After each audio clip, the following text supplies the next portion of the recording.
guys, we are back. We are so back. I'm hyped to talk about my primary squat and bench day that I just hit earlier this morning.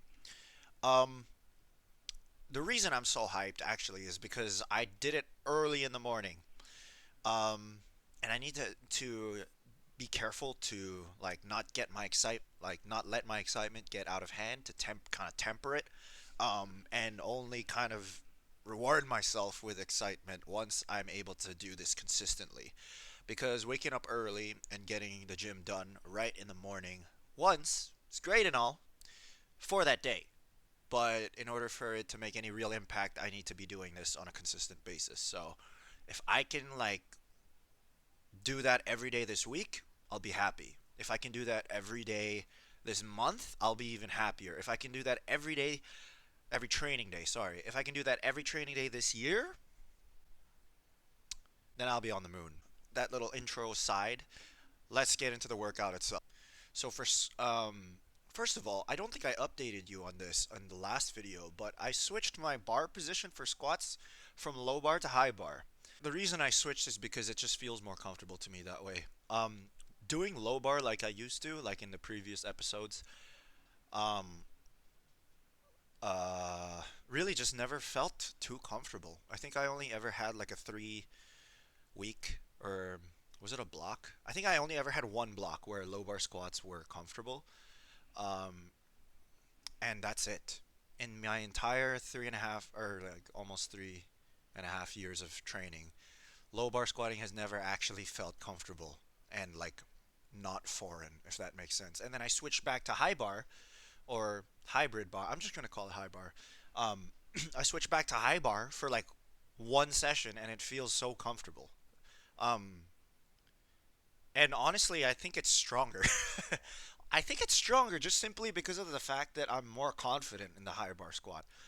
And with squat, confidence is like 50% of it. Like strength, you can have all the strength in the world, but if you're not confident with that bar on your back, you're not moving that thing anywhere. Like even if you have the strength to. So that aside, just that quick little update aside, I did switch to high bar now. So I'm gonna be squatting high bar the rest of my life, and I'm not even mad about it. Squats moved very well today. 260. I believe I took 260. Yeah, 260 for 5, paused, and it moved exactly how it should have. RPE 7, I think that's exactly what I wrote down in my notebook, in my log book, my training log, which for week 2, that's exactly how it's supposed to move. You know, can't be mad about that. Maybe it was even a little bit sub 7, but I call it 7 just because I don't want to overshoot with squats ever. Because a little bit of overshooting for me with squats in terms of my effort can kind of throw off the momentum for the whole block or even carry on to the next block. My squats are very sensitive in that matter, because I think they tend to fatigue me the most. But yeah, squats very well. Extremely happy with them, and excited to see what I do next week. Bench, even happier. Bench, I'm getting so confident with bench. Um, the numbers are like kind of just flying. I think I hit my goal weight for today, which I mean I'll put it up on the screen. I can't remember off the top of my head, but I hit that at a 6.5, and ideally you hit, not ideally, but like the goal for this week was an RPE 7, right? And I hit it at 6.5, and I was like, bench is gonna fly. Like I'm excited because bench was flying, in terms of momentum before I had to restart the entire training cycle. So now that it's flying again, it tells me that what was happening last time to make bench super strong is happening again this time. Which gives me hope for the deadlift too, because it was my bench and deadlift that were getting the most momentum in the last time I ran this, tried to run this training cycle before school kind of interrupted me. But yeah,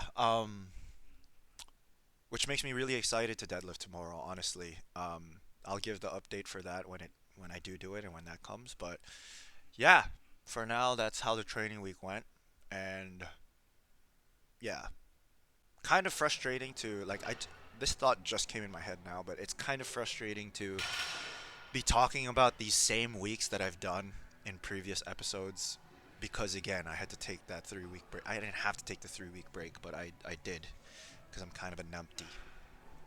But at the same time, like, you know, it happens. Life happens. I'm not a pro athlete. I can't dedicate my life to powerlifting, right? So stuff like this is bound to happen, and I think it's all about just kind of bouncing back and trying not to let the frustration get to me when it comes to like, oh, I've done this before, like, kind of frustrating that I have to do it all again and talk about it all again. But you know, that's what it is, and this is going to be a journey. And the reason I set the goal so high, Road to 700, for this series is because I want to document that journey, my whole lifting journey from now until 10 years, however long it takes to hit 700.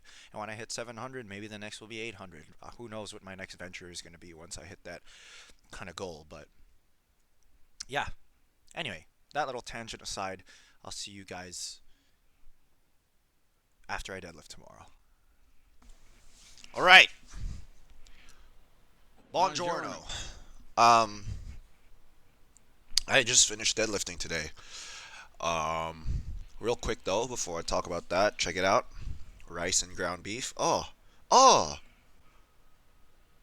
it kind of looks nasty on camera. Okay, I don't even know if I'm gonna leave that in there. I'm sorry you had to see that. Let's get into today's video. No more messing around, all right? No more messing around. So, um, I lost my liquid chalk. Just gonna get straight to the point, guys. I lost my liquid chalk. I think someone yoinked it.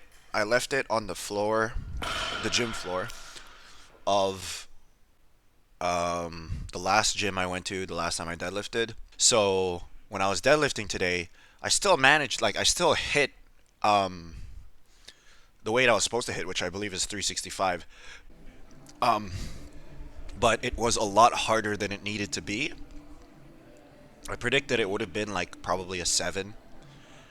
Sorry, sub 7, maybe 6 if I had the chalk. But if any of you have deadlifted with grip issues before, you know that it doesn't matter how strong you are. Like, when grip is the weakest link, it really just makes it like impossible. Not impossible, but like just that much harder, right?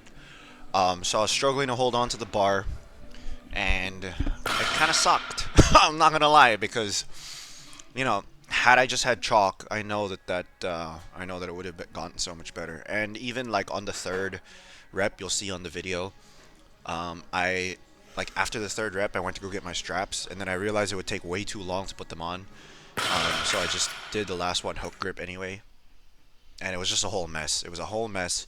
It's fine though. I still did it for 4, so I technically still did what I was supposed to do for the workout. It was just kind of not ideal.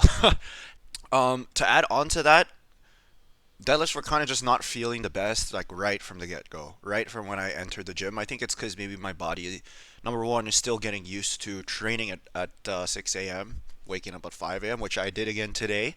Really proud of myself for doing that. So let's just keep continuing to do this for the next coming weeks, and I'll be happy. But number two, I think it's also that my body's also still getting used to training without food, training fasted. Yeah, deadlifts weren't feeling like great right from the get go. So the whole forgetting the liquid chalk thing just kind of added to the whole mess of it all. But overall, I'm still really happy with the session overall, actually. Um, because I know, and I think I talked about this in a previous episode too, I know what went wrong and I know why the session felt shitty.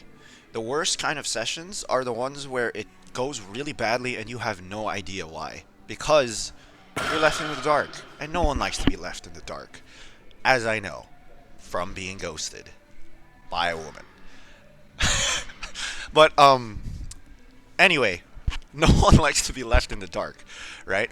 So the fact that I came out of this session, kind of just knowing that it was the liquid chalk and knowing that the strength was really there, it just, couldn't manifest itself fully because of the grip issue. Um, I'm okay. I'm okay with it. Like I didn't mind how the session went at all. That's pretty much the update for this week. Yeah. Not super exciting, but then again, most of this series is going to be very repetitive. Um, I'll tell you right now, if if you're watching every episode, it's gonna be pretty much the same thing every single time, because I do want to show all of my training. Why am I getting called from Boston? Anyway, what was I saying?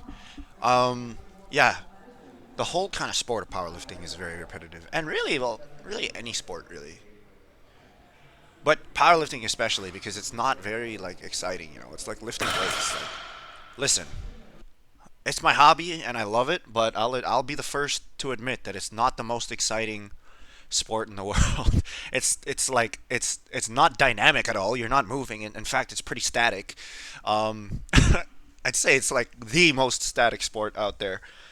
But I do want to show all of my training because a lot of lifters on social media, especially, um, just show the highlights, you know.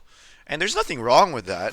It's like I'm not bashing anyone who does that because it's entertaining stuff and it's very mind-blowing stuff to see when you know, when you look at it scrolling through your feed. But I'm just saying that the direction I wanted to take for this channel was to show all of my training. That's why I named this Road to 700. You know, I want to show as many steps as I can in that process to getting to 700. And it's going to be a long process, and that's by design. That is by design because I want people to see how long it takes and the amount of work that it takes to achieve your goals as a natty. That's one of the reasons, you know. In this day and age, I feel like steroids are becoming so normalized that people will like hit a plateau. Like gym goers will hit a plateau after like I'm talking about a real plateau, which I feel like most lifters who are consistent hit after like maybe 5 years of training or something like that. Like serious plateaus, as in they're pros. They know good programming. They know, they know what they're doing. They know their shit basically, and they still plateau, right? Um, but I feel like they'll hit that and then think that steroids immediately is the answer. They feel like they've hit their genetic potential, and it's like no. So I do want to show that process. You know, I do want to show that it takes a really long time to get to where you dream of being. Who are like the big natties out there on YouTube? Like, you think Bald Omni Man got his physique in 5 years, which to most people, by the way, is a really long time, right? And 5 years, just like taking it at face value, is a really long time. So I can understand why people will be upset that they're not at their dream physique in 5 years. But I'm telling you right now, it takes 10 years, 10 plus years. Um, Will Tennyson talks about it all the time. Dude is big. I don't care what Jamal Browner says. Dude is big.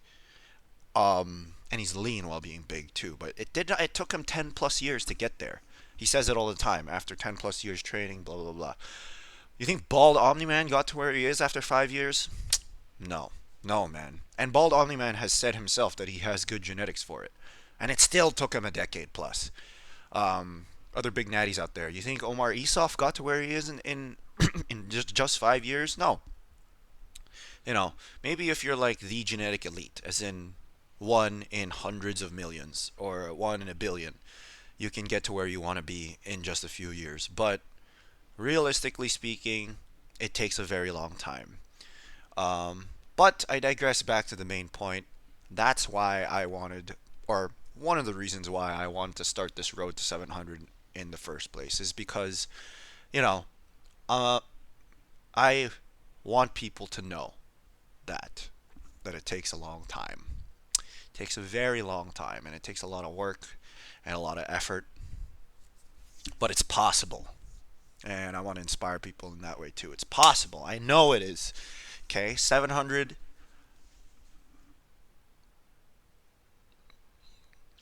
is possible eventually.